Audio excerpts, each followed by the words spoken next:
Vamos para o padrão 2, né? Padrão 2 é conforme nossa metodologia, né? É um tipo de roubo de médio impacto, né? No confronto para a sociedade, né? E é um confronto em que os bandidos eles confrontam com a polícia, né? O crime se inicia em uma cidade e geralmente os criminosos fogem para outra cidade, né? E durante esse deslocamento de uma cidade A para a cidade B, termina tendo o quê? A visualização ali entre bandidos e policiais e possivelmente ocorre também confrontos, né? E nesse momento, quando a visualização aí, os bandidos fogem para o mato, né? E é um crime perpetrado com em torno de 2 a 4 bandidos. Pires, pode ficar à vontade aí para Sim, você comando. acrescentar. Como o coronel adiantou, esse crime é de médio impacto. Pode ser um roubo à loteria, roubo a correio, ou roubo a um supermercado aqui no interior, às vezes até uma fazenda, para fazer subtração ali de defensivo agrícola. Também, nessa aqui se enquadra também, vou dar uma pincelada lá e a gente volta, também assalto a banco, instituições financeiras, que não está diretamente enquadrado no que nós conhecemos como novo cangaço. Pode ser um grande grupo, fortemente armado, mas que não tem mesmas técnicas utilizadas ali no domínio de cidade Novo Cangaço, são os que nós chamamos de aventureiro no crime, vai se enquadrar aqui no padrão 2 de fuga. Esse padrão 2 de fuga também, eles não têm um preparo de suprimento, não têm um planejamento para sobreviver por longos dias no mato, como o Novo Cangaço, e também não têm um conhecimento técnico e vão agir meio que de improviso. Às vezes eles têm até suprimento, mas não conhecem as técnicas de fuga e agem de improviso. Nesse padrão 2 de fuga, que está descrito aqui no nosso livro, enquadra também as fugas de presídio. A fuga de presídio, que é onde os criminosos não têm um suprimento, não têm um conhecimento da região ali no entorno do presídio, por onde ele vai fugir, ele vai se enquadrar isso aí, porque vai agir de improviso, vai ter que fazer contato com moradores locais, vai ter que, de alguma maneira, aparecer para tentar sobreviver. Daí nós vamos aplicar as técnicas, vamos fazer a captura. Um exemplo do padrão 2 de fuga que é utilizado por criminosos e que nós analisamos, várias ocorrências, e depois do livro escrito nós analisamos a questão da fuga de Mossoró, aqueles Tatu e Martelo, lá de Mossoró, que fugiram do presídio federal, se enquadram exatamente no padrão 2 de fuga. É difícil de ser capturado? Não, não é difícil, mas... Acrescentar aí que você está falando de Mossoró, como você falou, eles não têm preparo de logística, eles não têm um local certo para se homiziar, e eles entram de 600 a 800 metros no mato, né? Eles adentram. Eles não têm ali um planejamento de ficar muitos dias no mato também, né? A ocorrência ali, ela tenta se for utilizado todos esses métodos que nós estamos passando, que nós condensamos aqui no livro, né, ele não se alonga muito por dezenas de dias, pelo contrário, ele se resolve em poucos dias, né? E esses ladrões, nessa fuga no mato, né, eles utilizam como foco para eles as estradas, as redes de energia, os córregos, as cercas e pontos de referência para os seus deslocamentos, né?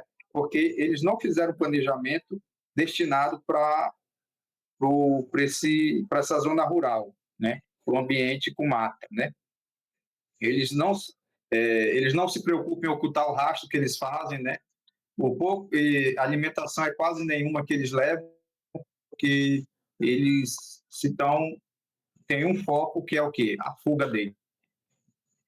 É assim, é a falta de preparo, falta de conhecimento, falta de um plano de fuga, voltando no presídio, comando. Este é um plano, eu estou citando lá Mossoró, mas é qualquer outra, na situação da fuga de presídio. O preso, ele não conhece toda a área de mato da região. E quando ele sai dali, ele tem um plano de fuga. Se ele não tem um resgate para tirar ele no mesmo dia, ele tem que fazer contato com os moradores locais. Foi o que aconteceu de Mossoró. No mesmo dia da fuga, eles fizeram contato em residência, tentando buscar alimento, suprimento, e daí foram fazendo mais contato.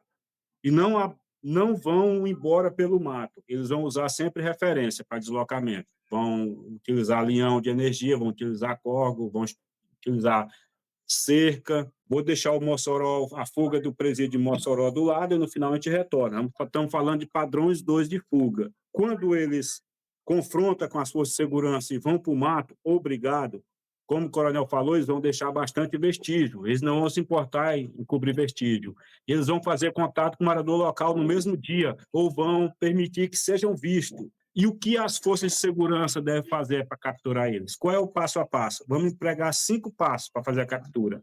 Nós temos que bloquear imediatamente a rodovia nos 2 sentidos de circulação. É improvável que eles retornem para a cidade.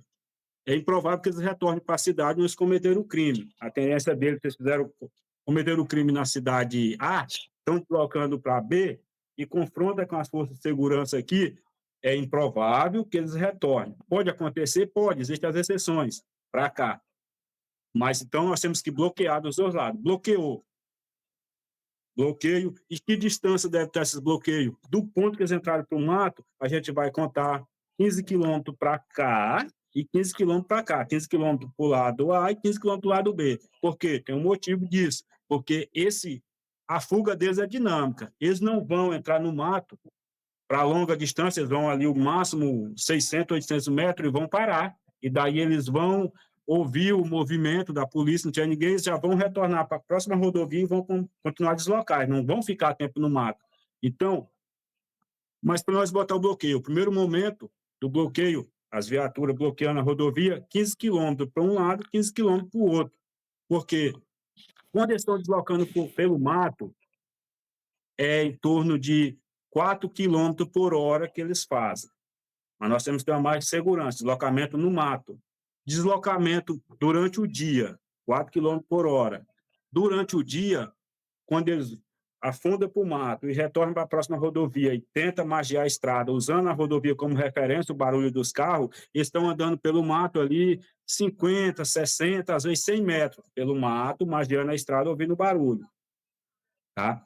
Durante o dia. Durante a noite, quando a noite cair, às vezes já pode ter sido iniciada a noite, ou quando a noite chegar, que eles vão deslocar durante a noite, eles vão andar pela rodovia. Não estamos falando de uma rodovia de grande movimento, nós estamos falando tudo o que nós escrevemos, observamos, foi aqui nas ocorrências do estado de Tocantins, diretamente, que nós atuamos, mas nós observamos no Brasil todo. Mas uma literatura como essa, que são técnicas, tem que ser adaptada para a região. Então, nós estamos falando aqui sobre a nossa realidade, que vai funcionar em outras regiões, mas com adaptações. Durante a noite, nossas rodovias no interior têm um baixo fluxo de carro. Durante a noite, eles vão andar pela rodovia, fugindo dos faróis do carro. Carro veio, o farol, eles correm e se abaixa do mar. E vão deslocando, e vão deslocando, e vão deslocando. Quando eles estão andando pela rodovia, é 6 km por hora, em média, que faz. Por isso, nós temos que ter essas informações para poder botar um bloqueio de uma maneira que não estamos bloqueando o vazio. Se nós colocar um bloqueio já tiver passado, então, é isso. O bloqueio tem que ser, no primeiro momento, 15 km por hora. E depois da ocorrência se desenrolando, no segundo dia, às vezes no terceiro dia, aí o bloqueio vai ser alargado ou diminuído de acordo com as informações que os grupos policiais, as guarnições estão trazendo para a coordenação da operação. Mas nós podemos fazer essa dinâmica. Então, bloqueamos, cercamos, temos que cercar todo o perímetro. O que é cercar? É patrulhamento motorizado em outras estradas, outras vicinais. Uma ocorrência como essa, um teatro de operação, tem um perímetro. Bloqueio 15 quilômetros e cerca outros 5 quilômetros, patrulhando. Nós vamos entrar com saturação. Agora, a saturação são patrulhamento motorizado, ostensivo, giroflex ligado, e às vezes até sirene nas rodovias internas, vicinais. E daí nós vamos colocar no rastro dele, onde eles correram, os rastreadores de combate, que pode estar só o homem rastreando, não vai dar para vocês verem aqui o homem rastreando, ou pode ser utilizado de cão, que usa-se cão. Cães farejadores, o cão de busca e captura é fundamental, né, comando, para esse tipo de ocorrência. Então, padrão 1 de fuga, a gente utiliza cão, ferramenta excelente. Padrão 2 de fuga, utilizamos cães farejadores. Então, bloqueamos, cercamos, estamos saturando atrás de vestígio, pegamos os vestígios deles, nós vamos colocar os pontos de captura. Pegou os pontos de captura, que estão deslocando, baseado em referência, ponto de captura, vamos fazer a captura desses foragidos. Uma maneira sucinta essa ocorrência vai durar em torno de poucos dias, 3 dias. 3 dias, essa ocorrência aqui vai se findar. Padrão 2 de fuga, geralmente 3 dias, tá? Às vezes estende até o 5º dia, mas é nessas características. Como que eu sei, comando, que é o padrão 2 de fuga? É quando eu vejo eles improvisando. Na hora que entrar no mato, que eu chego, tem a equipe especializada de rastreio de combate, tem muitos vestígios, já vem notícia que fizeram contato com o morador local, às vezes tentaram fazer refém, tentaram roubar carro, moto, veículo, às vezes rouba cavalo para fugir, às vezes rouba bicicleta, e daí já vai ter confronto com a sua segurança, empregamos esses 5 passos, que é o quê? Bloqueio, cerco, saturação, rastreamento e pontos de captura. 5 passos. Nós vamos capturar ele entre o 2º e o 3º dia. E se o negócio der um pouco errado, um desses passos, até o 5º dia. Até o 5º dia a gente vai fazer a captura desses foragidos. Aí nós falamos do presídio de Mossoró, que era o padrão 2 de fuga. Lá durou 52 dias. Tá?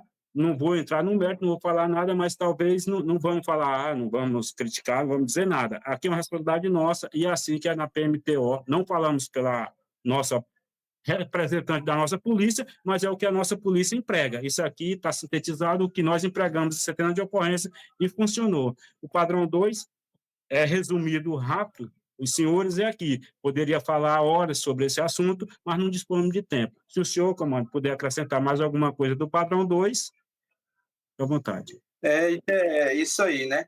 O padrão 2 ele ocorre muito e ele precisa ter esse olhar clínico, né? Que a gente tem falado aí e está sintetizado no nosso livro aí.